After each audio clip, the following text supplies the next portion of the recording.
Just before 2019 ended, the Philippine Marine Corps (PMC) through the Philippine Navy (PN) had reached a major milestone in the Phase 2 Modernization Horizon 2 project. Both projects are intended to increase the firepower of Marine units, while also replacing old assets with better new models. These projects are the Light Rocket Launch Squad Acquisition Project (SRLL) and the 81mm Mortar Acquisition Project. The acquisition of the Rocket Light Squad launcher intends for the Philippine Marines to get a new Rocket Propelled Grenade (RPG) launcher that will complement every active Marine rifle squad to increase their firepower to defeat light armor, structures, and even enemy forces. Although it is thought that the RPG should replace the old and heavy M67 90mm recoilless rifles, which are still used as core heavy weapons. The aim of the RPG acquisition is to increase the firepower of troops outside the standard grenade launchers mounted on the shotgun, without relying too heavily on the company's heavy weapons unit. The M67 recoilless rifle will be replaced by a different weapon system under the multi-purpose bunker weapon acquisition bunker weapon project discussed earlier. After being declared the only counted and responsive bidder, Arsenal JSCO from Bulgaria was declared the winner of the Rocket Launcher Light Squad Acquisition Project and was given a notification (NOAA) from the project on the 22nd of December 2019. Arsenal JSCO is the same company as the Philippine Army Lightweight RPG Anti-Tank Grenade Launcher (ATGLL), provided and shipped under the Rocket Launcher Light Acquisition Project Phase 1. This is the same RPG used by the Philippine Army during the Marawi crisis in 2017, and is considered a proven weapon. It is hoped that being the only Arsenal JSCO 40mm RPG product, the ATGLL family will again be used by Arsenal for supply and delivery to the Philippine Marine Corps. Another project that reached an important milestone before 2019 ended was the Mortar Acquisition Project Lot 2 to 81mm mortar from the Philippine Navy Marines. The Philippine Navy Marines Mortar Acquisition Project intends to provide additional firepower to the Philippine Marine Corps by deploying additional mortar systems for each Marine Battalion landing team.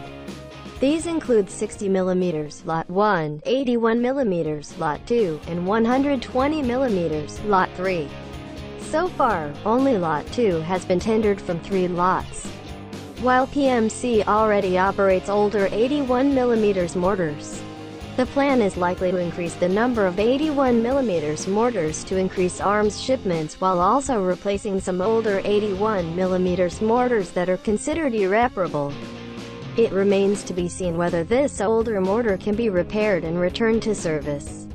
Initially, 3 companies were interested in supplying the 81mm mortar, which included Israel's Elbit system, Spain's SXPAL systems, represented by the Firepower Defense Extractor, and the Austrian Herrenberger defense system, represented by Hafid N. Erasmus Corp, based on our sources.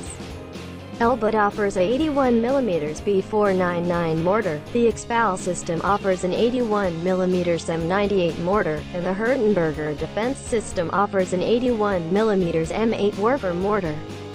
All suppliers are also required to provide compatible ballistic computer systems and forward observer systems. After being declared as the calculated and responsive single bidder, XPAL Systems S.A., Spain was declared the winner of the Mortar Acquisition Project Lot 2 to 81mm mortar, and was given the Project Notification Award (NOAA) on December 16, 2019. There seems to be a problem around the project because we got news from sources that this is one of the project requirements that is said to have been fixed for certain products. Apparently, problems arise in ballistic computer requirements where technical specifications are very specific and support the XPAL ballistic computer system, while ensuring that other bidders such as Herrenberger and Elbit system will be disqualified. While highlighting this issue, the Department of Bid and National Award Committee (DNDBAC) continued its offer, forcing the Herrenberger defense system and the Elbit system to withdraw from joining. Note that in both cases, project award notifications are only given, and not signing the contract yet. Expecting the signing of contracts and possibly even the opening of letters of credit for both projects to occur in January 2020. And with both projects being given only 360 calendar days for opening letters to complete delivery of goods and services. We expect both RPGs from Bulgaria and 81mm mortars from Spain will be in the hands of the Philippine Marine Corps before February 2021.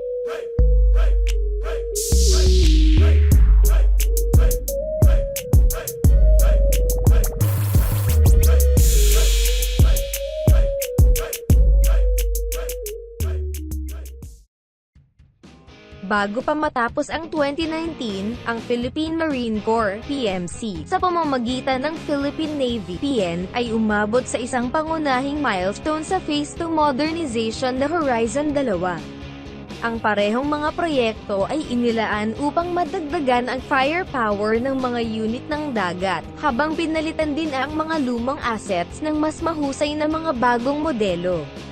Ang mga proyektong ito ay ang Light Rocket Launch Squad Acquisition Project (SRLL) at ang 81mm Mortar Acquisition Project. Ang pagkuha ng Rocket Light Squad Launcher ay nagnanais na magkaroon ng Philippine Marines na magkaroon ng isang bagong launching na Rocket Propelled Grenade (RPG) na pupunan ng bawat aktibong e-squad ng Marine Rifle upang madagdagan ang kanilang firepower upang talunin ang magaan na sandata, istruktura, at maging ang mga puwersa ng kaaway. Bagaman naisip na dapat palitan ng RPG ang luma at mabibigat na M67 70mm recoilless rifles na ginagamit pa rin bilang mga mabibigat na armas. Ang layunin ng pagkuha ng RPG ay upang madagdagan ang firepower ng mga tropa sa labas ng standard na grenade launcher na nakakabit sa shotgun, nang hindi masyadong umaasa sa mabibigat na unit ng armas ng kumpanya. Ang M67 recoilless rifle ay papalitan ng iba't ibang sistema ng armas sa ilalim ng Multipurpose Bunker Weapon Acquisition Bunker Weapon Project na tinalakay kanina. Matapos maipahayag ang tanging nabibilang at tumugon na bidder, si SRLL mula sa Bulgaria, ay idineklarang mananalo ng Rocket Launcher Light Squad Acquisition Project at binigyan ng notification mula sa proyekto noong 22 Desyembre taong 2019. SRLL ay ang parehong kumpanya ng Philippine Army Lightweight RPG Anti-Tank Grenade Launcher (ATGLL) na ibinigay at ipinadala sa ilalim ng Rocket Launcher Light Acquisition Project Phase 1. Ito ay ang parehong RPG na ginamit ng Philippine Army sa panahon ng Marawi Crisis noong 2017 at itinuturing na isang napatunayan na sandata. Inaasahan na ang tanging produkto ng arsenal na JSCO 40mm RPG, ang pamilyang ATGLL ay muling maggamit ng arsenal para sa pagbibigay at paghahatid sa Philippine Marine Corps. Ang isa pang proyekto na umabot sa isang mahalagang tagubilin bago matapos ang 2019 ay ang Mortar Acquisition Project Lot 2 hanggang 81mm mortar mula sa Philippine Navy Marines. Nilalayon ng Philippine Navy Marines Mortar Acquisition Project na magbigay ng karagdagang firepower sa Philippine Marine Corps sa pamamagitan ng pag-aalis ng karagdagang mga sistema ng mortar para sa bawat Marine Battalion Landing Team.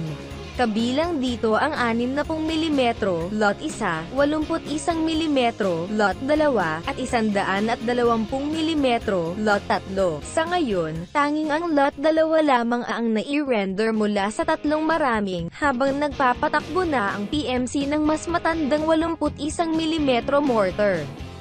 Ang plano ay malamang na madagdagan ang bilang ng mga 81mm mortar upang madagdagan ang mga pagpapadala ng armas.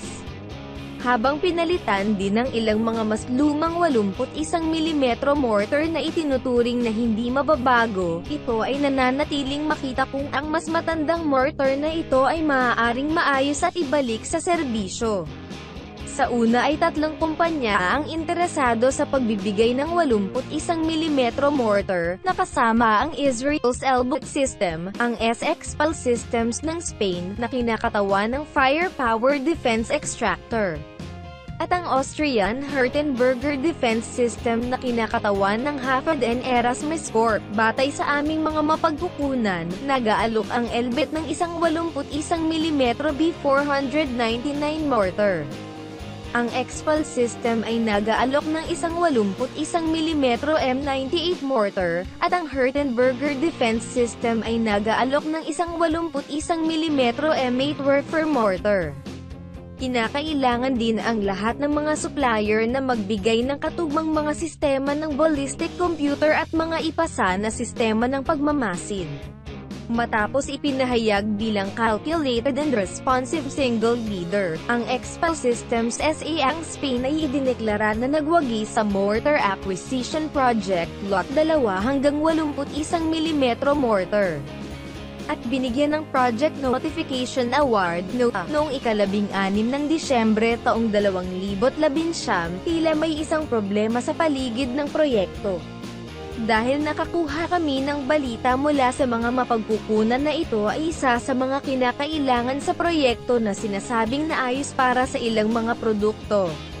Tila lumilitaw ang mga problema sa mga kinakailangan ng computer na ballistic, kung saan ang mga teknikal na pagtutukoy ay napakatiyak at suportahan ng XPAL Ballistic Computer System. Habang tinitiyak na ang ibang mga bidder tulad ng Hertenberger at Elbit System ay ma-disqualify, habang pinalalawak ang isyung ito. Ang tagawaran ng Bid at National Award Committee (DND-BAC) ay nagpatuloy sa alok nito, na pinilit ang Hertenberger Defense System at ang Elbit System na umatras mula sa pagsali.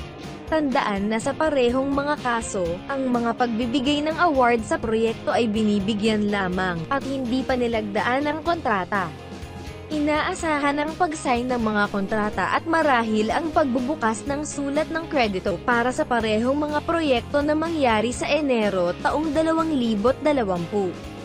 At sa parehong mga proyekto na binigyan lamang ng 360 na araw ng kalendaryo para sa pagbubukas ng mga sulat upang makumpleto ang paghahatid ng mga kalakal at serbisyo.